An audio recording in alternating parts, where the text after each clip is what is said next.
Hello and welcome to the very first premiere episode of the Douglas J Show. We are so happy to have you here, and we've got a packed show for you today. Hello and welcome to the very first premiere episode of the Douglas J Show. We are so happy to have you here, and we've got a packed show for you today. So without further ado, let's jump straight into things with our first story today being Trump wants Russian oligarchs to become U.S. citizens. Donald Trump announced a plan to allow foreign citizens a route to obtain U.S. citizenship through the purchase of what he is calling gold cards for the price of, get this, $5 million. To be clear, Trump stated the card would come with all of the perks of a permanent resident green card, allowing its holders to work and reside in the U.S. while serving as a route to U.S. citizenship.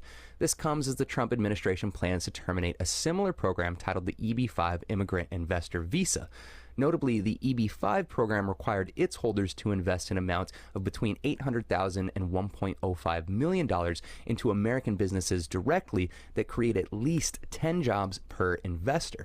Secretary of Commerce Howard Lutnick told reporters attending Trump's announcement of the gold card that the EB-5 program was being replaced because it was full of, quote, nonsense, make-believe, and fraud, and a way to get a green card that was low-priced. Now, given the limited details of the program released by the Trump admin thus far, it remains somewhat unclear whether the $5 million would be required to be invested in American businesses, as was the case with that EB-5 visa, or whether the $5 million would simply be charged as a fee for entry. Trump touted that this plan would help lower the deficit, which in 2024 totaled $1.83 trillion. Notably, wiping this deficit would require importing over 330,000 individuals with the ability to pay that $5 million green card fee, or I apologize, gold card fee. And in comparison, the EB-5 required direct investment into American companies, enabling the ability for the investment to grow over time with the business, which notably would not be the case with a fee. And as of 2015, the EB-5 program had generated 1.35 million American jobs and over $50 billion in capital investment since its inception in 1990. In 2024, the program had issued a record 12,839 EB-5 visas, which generated an estimated $4 billion into the U.S. economy, with much of this money being funneled into rural or economically underprivileged areas who desperately needed that money. In order to reach that same amount, the Gold Card program would need to sell around 800 visas in the same year-long period. But again, since the Gold Card would be a fee and not an investment, as with the EB-5 would have continued to generate money into the economy year over year, something that the Gold Card revenue just wouldn't be able to do if it's used to pay off a deficit rather than being invested into an American business. So all in all, it remains to be seen how this move would affect American businesses who rely on foreign investment, or whether the Gold Card program would be an effective means of lowering the deficit. Current EB-5 holders have unfortunately also been left in the dark, as it remains unclear how this proposal will affect them, notably on brand with many of the Trump administration's moves thus far. When asked directly whether this would mean Russian oligarchs would be eligible to purchase citizenship in the U.S., Donald Trump stated, "Yeah, possibly.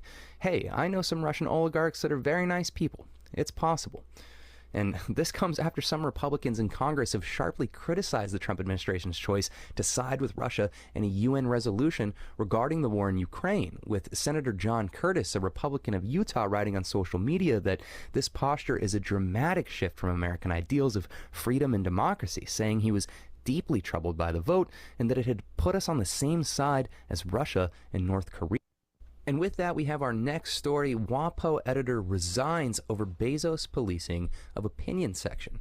The editor of the Washington Post's opinion section has resigned after the owner, Jeff Bezos, sent an announcement out to employees mandating that the outlet's opinion section would now only prioritize topics of, quote, personal liberties and free markets. The announcement immediately drew scorn from many journalists both in and outside of the Washington Post, with many suggesting the move to be a blatant exercise of power over the editorial freedoms of the press. A chief economics reporter at the Post wrote on X, quote, "Massive encroachment by Jeff Bezos into the Washington Post's opinion section today makes clear dissenting views will not be published or tolerated there. I still have not felt encroachment on my journalism on the news side of coverage, but if Bezos tries interfering with the news side, I will be quitting immediately and letting you know." Now, I'm curious to know what you all feel about this move on Jeff Bezos' part, so let me know how you feel about it in the comments down below. Though I will say many are noting it as a continuance of a disturbing trend within opinion journalism and journalistic media more broadly, pointing to examples of conservative pandering within many opinion outlet columns during the first Trump administration, who published opinion pieces by notable conservative commentators and politicians that led many journalists to essentially accuse these outlets of sacrificing their journalistic integrity for what would appear to be balanced coverage. Moreover, many are also concerned with the nature of opinion columns themselves, suggesting that as media has moved from print to digital, the shift has made it difficult for even readers with high knowledge of politics to distinguish between what is opinion and factual news, with only about 36% of these individuals being able to correctly identify all of the factual news items in a Pew Research study. And for those without high political knowledge, this number was 17%. So further, a shift in editorial values at the Post comes after major news outlets like ABC and CBS News have reached settlements and lawsuits brought against them by the Trump administration, and what some are calling a move to pin the business interests of these companies against the defense of editorial values. Some are basically saying that the Trump administration is flexing its executive muscle here as leverage to force press outlets into avoiding criticizing the administration's actions. With former CBS News correspondent Marvin Cobb writing on Facebook, quote, "Now more than ever, only a fearless press stands between an aggressive White House and the public. If news organizations such as CBS bend a knee before a president, then we have all taken a big step towards autocracy." And this makes this just simply another battle in Trump's long-standing war with the American press. And next, we may finally know who is actually running the Department of Government Efficiency. The long saga of trying to find out who is actually in charge of DOGE may finally be over, with the White House officially pointing to Amy Gleason as the acting administrator. But I'm sure some of you are rightfully scratching your heads right now wondering, wait, I thought Elon Musk was running DOGE, to which no one would fault you at all for thinking that. After all, when speaking to attendees of a financial conference in Miami, Donald Trump made it clear that he had, quote, put a man named Elon Musk in charge of DOGE. Yet Trump admin officials have insisted that Musk is not the acting admin of DOGE, and when probed by a federal judge, DOJ lawyers were unable to say who was the admin. Many have speculated that DOGE is being purposefully vague about who is running the show to avoid having to answer claims of unconstitutionality. It was possible, said Judge Kohler-Kotelly, that the DOGE service is running afoul of the Appointments Clause of the Constitution, which generally requires federal agencies to be run by Senate-confirmed officials. A judge in Washington, D.C. noted that Musk's actions legitimately call into question what appears to be the unchecked authority of an unselected individual in an entity that was not created by Congress and over which it has no oversight. By obfuscating leadership, it seems that the Trump administration wants to avoid accountability for its actions. U.S. District Judge John Bates ruled last week that DOGE should be considered an agency, although Trump was curiously avoiding calling it that explicitly.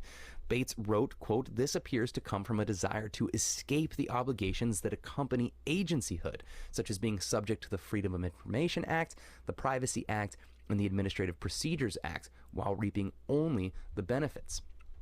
This also comes after a number of DOGE staffers have chosen to resign rather than aid in what they say are the unconstitutional efforts of both Musk and the Trump admin to dismantle vital public services. They said in a statement that, quote, "We swore to serve the American people and uphold our oath to the Constitution across presidential administrations. However, it has become clear that we can no longer honor those commitments." This means that roughly 1/3 of the 65 staffers who remained at the USDS, formerly rebranded to DOGE, quit on Tuesday rather than take on new duties under DOGE, saying, quote, "We will not use our skills as technologists to compromise core government systems, jeopardize American sensitive data, or dismantle critical public services.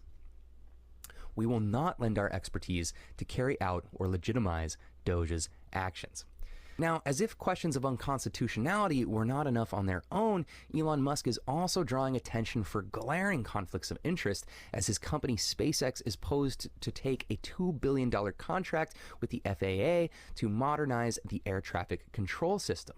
Reportedly, equipment is actually already being installed to replace air traffic control equipment previously provided by Verizon. However, notably, Verizon has reported that they are unaware of any changes to their existing contract with the FAA. Many are calling into question the obvious conflict of interest here, given Musk's role in the Trump administration, which again underscores the ambiguity centered around what Musk's role in the admin actually is. Quote, "There's very limited transparency," said Jessica Tillotman, a contracting law expert at George Washington University. Referring to Musk, she said that, quote, "Without that transparency, we have no idea how much non-public information he has access to or what role he is playing in what contracts are being awarded." And this all comes as more reports of near misses for plane crashes, with an American Airlines jet aborting its landing to avoid a crash in Boston and another similar incident in Chicago. While Elon Musk may be winning contracts, it's hard to say whether things are actually going his way. The world's richest man has lost over $100 billion since December, and his company Tesla has seen a 25% decrease in its year-to-date stock price. Given all the town hall footage going around as well from deep red Republican districts in which constituents can be seen shouting down their Republican representatives in regard to their disdain towards Elon Musk, it could be a sign that the billionaire is rapidly losing favor with Trump's base, with perhaps the most notable example being Steve Bannon, who called Musk, quote, "a parasitic illegal immigrant," and vowed to do everything in his power to see him pushed out of Trump's inner circle. Now, with that, I want to leave you all with a bit of a lighter side story. So before we wrap up today's news, I want to tell you about the man who was caught by Colombian police attempting to smuggle around $10,000 worth of cocaine onto a plane stashed inside his, get this, toupee. Yeah, you heard that right. Inside his toupee, which I suppose puts new meaning on the phrase, "don't blow your lid." And with that, I want to thank you all for sticking around with me all the way to the end of today's news. If you enjoyed the program, please support us by liking the video, hitting subscribe, and clicking the bell so that you can get notified when we drop a new video every Monday, Wednesday, and Friday. As always, take care of yourself out there.